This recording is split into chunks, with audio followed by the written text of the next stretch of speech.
흉도들이 내 몸에 손을 대고자 한다면 먼저 군관들부터 제거하려고 할 것이다. 그대도 밥 먹고 잠자는 사이에 조심하라.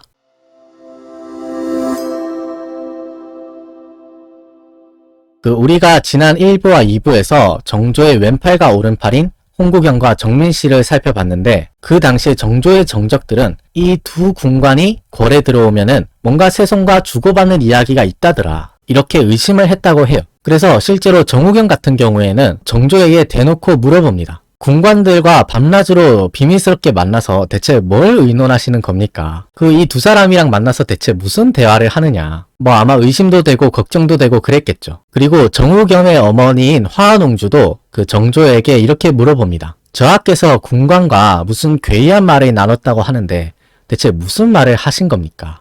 정조의 정적들이 보기에 이 두 사람은 견제 대상 1호인 거예요. 그래서 실제로 홍인환 같은 경우에는 정조의 측근이 우리 측 사람이 아니란 점을 굉장히 우려를 합니다. 정조가 쓴 일기를 보면은 홍인환이 이렇게 말을 했다고 해요. 내 자리는 이미 굳건하지만 한 가지 염려되는 점은 군관들이 우리 쪽 사람이 아니란 점이다. 그러니까 홍인환이 다른 거는 염려가 안 되는데 이 세손 곁에서 세손을 모시고 있는 이 군관들이 자기 사람이 아니란 점이 걱정된다는 거예요. 이 두 군관이 눈에 가시처럼 여겨졌을 겁니다. 그래서 실제로 홍인환이나 정우겸 측에서 이 세손 곁에 있는 군관들을 제거하기 위해서 이 계책을 꾸미는데요. 당시의 상황을 정조가 일기에서 이렇게 밝히고 있습니다. 저 흉도들이 말을 지어내어 아무개 군관이 세손에게 이런 말을 했다고 유언비어를 퍼뜨리니 어찌 위험하지 않다고 하겠는가. 정적들이 군관을 모함하기 위해서 군관이 하지도 않은 말을 세손에게 했다고 유언비어를 퍼뜨렸던 거예요.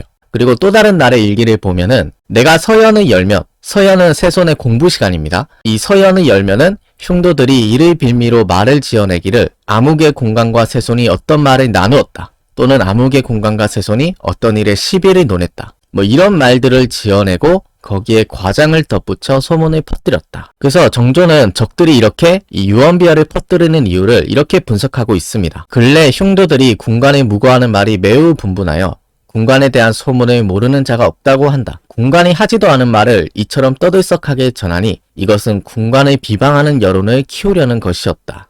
적들이 군관들을 제거하기 위해서 군관들에 대한 비방 여론을 키우는 거예요. 그래서 이런 유언비어를 통해서 이렇게 군관들에 대한 부정적인 여론이 올라가니까 이때다 싶었는지 홍인환이 찾아와서 세손에게 이렇게 말을 했다고 해요. 근래 군관들의 죄가 한두 가지가 아닙니다. 군관들에 대한 여론이 매우 좋지 않은데 특히 홍구경이 가장 큰 문제입니다. 쉽게 말해서 홍구경 빨리 내치라는 거예요. 지금 여론이 별로 안 좋으니까 홍구경만이라도 빨리 내치십시오. 지금 군관들에 대한 이 부정적인 여론이 높습니다. 그래서 홍인환의 이런 말을 듣고 며칠 뒤에 이 정조가 안 되겠다 싶었는지 자신의 군관인 홍구경과 정민씨를 부릅니다. 아무래도 정조로서도 이 군관들에 대한 공격이 워낙 거세다 보니까 자기 사람들을 보호하기 위해서라도 어떤 조치를 취하려고 했던 것 같아요.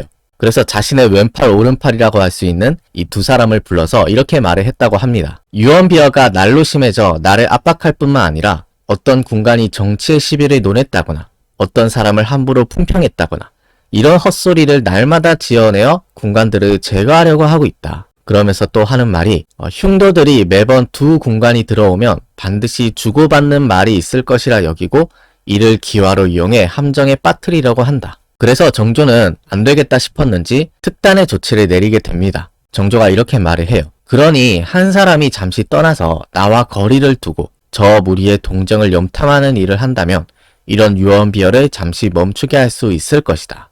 정조는 이 고육지책으로 이 두 사람 중에 한 사람을 잠시 자신의 곁에서 떠나게 하려고 할 작정이에요. 지금 적들의 공세가 너무 심하니까 일단 두 사람 중에 한 사람만 잠시 물러나 있어라. 잠시 나와 거리를 두고 대신에 저 무리의 동정을 염탐하는 일을 한다면 이런 유언비어를 잠깐 멈추게 할 수는 있을 거다. 이렇게 두 사람에게 권고를 한 거예요. 그래서 정조는 이 결단이 굉장히 어려웠다는 것을 이렇게 말을 합니다. 밤낮으로 생각해보고 끝없이 헤아려 봐도 우선은 한 사람이 물러나 때를 기다려 저 무리들에게 더 이상 빌미를 주지 않는 게 좋겠다. 정조가 자기 사람들도 지키고 이 유언비어를 막기 위해서는 어쩔 수 없이 한 사람이 떠날 수밖에 없다. 고육지책으로 이렇게 결단할 수밖에 없었다. 이렇게 양해를 구하고 있는 것 같습니다. 그럼 여기서 정조가 이 두 사람 중에 한 사람을 내보내야 되는데 둘 중에 누가 남고 누가 나가야 되는지 이것도 문제잖아요. 그래서 정조가 생각해보니까 그 홍국영보다는 정민씨가 나가 있는 게 좋겠다고 생각을 했어요. 그래서 정조가 그 자신의 결정을 이렇게 말을 합니다. 홍국영이야 이미 목숨을 가고 있고 자신의 성패를 하늘에 맡긴 몸이니 거취를 지금 논할 것은 없을 것이다. 우선 정민씨가 이 일을 맡아서 교체되는 것이 좋겠다. 홍국영이 내 곁에 남고 정민씨가 잠깐 떠나주는 게 좋겠다. 정조가 다른 사람은 몰라도 홍국영은 끝까지 자기 곁에 두려고 했던 것 같습니다. 이렇게 해서 아쉽게도 이 정조의 또 다른 팔이라 할 수 있는 정민씨가 교체가 되어서 나가게 되는데요. 이 정민씨가 떠나고 난 뒤에 그 정조의 예상대로 유언비어가 조금 사그라드나 싶었는데 오히려 적들의 공세는 더 강해졌다고 합니다. 정조가 당시의 상황을 이렇게 적고 있어요. 정민씨가 교체되어 나를 떠난 뒤에 흉도들의 유언비어가 잠시 사그라졌다. 그러나 그 뒤에도 괴이한 말이 계속해서 나오고 오히려 전보다 더 심해져서 이르지 않는 데가 없었다. 그가 처음에는 약간 사그라드나 싶었더니 그 뒤에도 계속 공격이 멈추지 않았다. 그러니까 결과적으로 보면은 이 정민씨를 내보낸 게 그렇게 큰 효과를 보지는 못했던 것 같아요. 그 당시에 정조가 자기 측 사람들을 보호하기 위해서 여러 조치를 취하는데요. 그런 정조의 의지를 엿볼 수 있는 일이 9월 19일에 있었습니다. 이날에 정조를 보호하기 위해서 유언호라는 사람이 지방에서 올라왔어요. 유언호는 그 정조가 평소에 굉장히 좋아했던 인물인데요. 나중에 정조가 즉위한 뒤에도 그 여러 요직들을 맡는 등 정조의 측근 중에 한 사람이었습니다. 그래서 정조로서는 한 사람이라도 아쉬울 때에 이렇게 자기를 지켜주는 유언호가 서울에 올라왔으니까 마음속으로 상당히 든든했을 것 같은데요. 당시 정조가 유언호가 올라온 상황을 일기에서 이렇게 적고 있습니다. 유언호는 내가 평소에 그 사람됨을 좋아하여 후하게 대접했던 사람이다. 이날 군관으로 임명되어 서울로 올라왔다. 그래서 정조가 반갑게 유언호를 맞이해서 유언호와 얘기를 나누는데요. 정조가 이렇게 말을 했다고 합니다. 홍국영이 일심으로 나를 보호해준 덕분에 편안하게 잘 지내고 있다. 요즘은 그와 더불어 기쁨과 슬픔을 함께 나눈다. 그러니까 이걸 보면 정조가 당시 홍국영을 얼마나 신임하고 있었는지, 이 홍국영에 대한 총애가 얼마나 남달랐는지를 알 수가 있어요. 그 정도로 정조가 이 세손 시절에 홍국영을 많이 의지를 했던 것 같습니다. 근데 정조가 이렇게 말을 하는 까닭은 사실 다른 말을 하려고 했던 거예요. 정조가 유언호에게 이렇게 말을 합니다. 흉적들은 필시 군관들을 먼저 제거하고 그 다음으로 내 몸에 미치려고 할 것이다. 그대도 이미 세상의 표적이 된 지 오래되어 서울에 있는 것이 유익하지 않을 것이다. 그러니까 지금 상황이 저 정적들이 군관들이 노리고 있는데 그 군관들 다음에는 내 차례다. 그리고 유언호 당신도 이 적들의 표적이 된 지 오래기 때문에 당신이 서울에 있는 것이 별로 유익하지 않을 것 같다. 그러니까 유언호가 이 세손 사람이다 보니까 적들의 블랙리스트에 올라가 있었던 것 같아요. 그래서 정조가 유언호 보고 지금은 잠시 몸을 피하라. 나로 인해서 내 측근들이 공경을 당하는 것을 원하지 않는다. 내 걱정은 하지 말고 잠시 떠나 있어라. 이렇게 말을 합니다. 지금이라도 몸을 피하면 화는 면할 수 있을 것이니 빨리 내려가 함정에 빠지지 말라. 이것은 그대를 아끼는 뜻으로 하는 말이다. 괜히 나를 지키다가 이 함정에 빠질 수 있으니까 빨리 내려가서 잠깐 몸을 피해 있어라. 자기 사람을 지키려고 정조가 이렇게 말을 하는 거예요. 이렇게 정조가 자기로 인해서 자기 사람들이 다치는 것을 원하지 않아서 측근들을 하나 둘씩 떠나보내고 있었는데요. 이제 정조의 곁에는 홍국영 한 사람만 남았는데 그 정적들의 타겟이 당연히 되었겠죠. 그래서 하루는 정조의 고모인 화한옹주가 정조를 만나서 이렇게 말을 했다고 합니다. 조만간 홍국영에게 무슨 일이 생길 것 같습니다. 그러니까 이제 홍국영 한 사람만 남았잖아요. 그러니까 그 홍국영에게 조만간 무슨 일이 날 것 같다. 이런 말을 들었으니까 정조가 얼마나 놀랐겠어요. 그래서 정조가 깜짝 놀라서 그게 무슨 말이냐고 되묻습니다. 이에 대해서 화한옹주가 그 정조에게 정보를 하나 주는데요. 그 화한옹주가 이렇게 말을 합니다. 우리 아이에게 얼핏 들으니 윤양후가 홍국영을 제거할 방도를 찾고 있다고 합니다. 이 정우겸에게 들은 어떤 정보를 전해준 거예요. 지금 윤양후라는 사람이 홍국영을 제거할 방도를 찾고 있다. 실제로 정조가 쓴 일기를 보면은 이 윤양후가 이렇게 말을 했다고 합니다. 홍국영이 조정에 있으면 필시 큰 해가 될 것이니 2만 양을 써서라도 죽일 수 있는 방도가 있다면 마땅히 도모해야 할 것이다. 이 윤양후는 정우겸 쪽 사람인데요. 이 눈에 가시 같은 홍국영을 제거할 수만 있다면 돈 2만 양을 줘도 좋다. 어떻게든 이 사람을 죽일 수 있는 방도를 찾아야 된다. 이렇게 윤양후가 정우겸에게 말을 했다고 하는 거죠. 그래서 정조가 화한옹주로부터 이 정보를 듣고 이렇게 생각했다고 합니다. 내가 그 말을 듣고 나도 모르게 간담이 서늘해지고 온몸이 떨려서 우선은 짧게 대답만 하고 돌아왔다. 그러니까 이제 정조의 사람이라고 하면은 이제 홍국영 한 사람만 남았는데 이 홍국영까지 제거하려고 하니까 이 정조로서도 이 간담이 서늘해지고 이 두려움이 들었을 것 같습니다. 그래서 이렇게 안팎으로 홍구경까지 제거하려고 하는 움직임이 보이니까 정조가 어쩔 수 없이 이 11월 3일에 홍구경을 불러서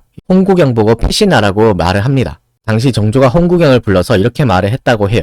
지금 적들의 형세를 보니 이루 다 말할 수 없는 흉악한 조짐이 곧 있을 것 같다. 군관이 나 때문에 활이 당한다면 작은 일이 아니니 우선 자취를 거두어 물러나 피하는 것이 좋겠다. 그러니까 정민씨도 보내고 유언호도 보내고 이렇게 측근이라고는 홍구경 한 사람만 남았는데 이제 하나 남은 홍구경까지 제거하려고 하니까 정조가 어쩔 수 없이 홍구경도 떠나 있으라고 말을 한 거예요. 근데 홍구경이 가라고 한다고 가겠어요? 그 홍구경이 안 가려고 하니까 정조가 또 이렇게 말을 합니다. 나의 어려움이나 위태로움은 염려하지 마라. 나의 안위는 위로는 하늘이 계시고 전하께서 계시니 내가 믿는 것은 오직 이뿐이다. 내 한 몸의 위태로움은 절대 염려하지 않았으면 좋겠다. 그러니까 내 걱정을 하지 말고 네 걱정이나 잘 해라. 그래서 정조가 이런 결정을 내리는 게 쉽지 않았을 텐데 당시 정조가 이렇게 생각을 했다고 합니다. 내 지위의 안정이나 불안정 따위는 그래도 천지와 종묘사직의 영령이 보호하심에 힘입어서 그럭저럭 위태로운 상황을 헤쳐갈 자신이 있었다. 그러나 이 군관이 밤낮으로 나를 보호하다가 나로 인해 화가 미칠 듯 하였으니 어쩔 줄 모르는 내 마음이 어떠했겠는가. 그러니까 정조가 나로 인해서 내 측근들이 공경에 빠지거나 해를 입는 것에 대해서 걱정을 한 거예요. 그러니까 이걸 보면은 이 정조가 평소에 자기 측근들을 챙기는 거, 측근들에 대한 마음씀이 어떠했는지를 알 수가 있는데요. 나로 인해서 이 사람들에게 화를 미치게 해서는 안 되겠다. 이런 생각이 들었기 때문에 홍구경 보고 피해 있어라. 당신이 사는 길은 내 곁을 떠나는 것이다. 이렇게 말을 한 거예요. 근데 정조가 11월 3일에 홍구경 보고 떠나라고 말을 했는데 이때 홍구경이 아마 안 떠났던 것 같아요. 그래서 정조가 그 11월 30일 기록을 보면은 이 홍구경 보고 이런 말을 했다고 합니다. 흉도들이 내 몸에 손을 대고자 한다면 먼저 군관들부터 제거하려고 할 것이다. 그대도 밥 먹고 잠자는 사이에 조심하라. 그러니까 이걸 보면은 홍구경이 안 떠났던 것 같아요. 그 정조의 이 말을 들어 홍구경이 이렇게 말을 했다고 합니다. 죽고 사는 것은 하늘에 달려 있으니 운명에 따르고자 할 따름입니다. 피하고자 한들 어디로 가겠습니까? 죽고 사는 것은 다 운명에 맡겼다. 피하고자 한들 어디에 피할 수 있겠습니까? 하면서 정조의 곁에 끝까지 남기로 결정을 한 거죠. 그래서 정조가 이 홍구경이 자신의 곁에 끝까지 남아준 것에 대해서 나중에 이렇게 고마움을 표합니다. 당시 세손인 나조차도 위험하고 위태로운 상황인데 이런 상황에서 누가 목숨을 내놓고 나서려고 하겠는가? 이 때문에 내가 홍구경의 충성에 특히 감격하는 것이다. 생사를 같이 한다는 말은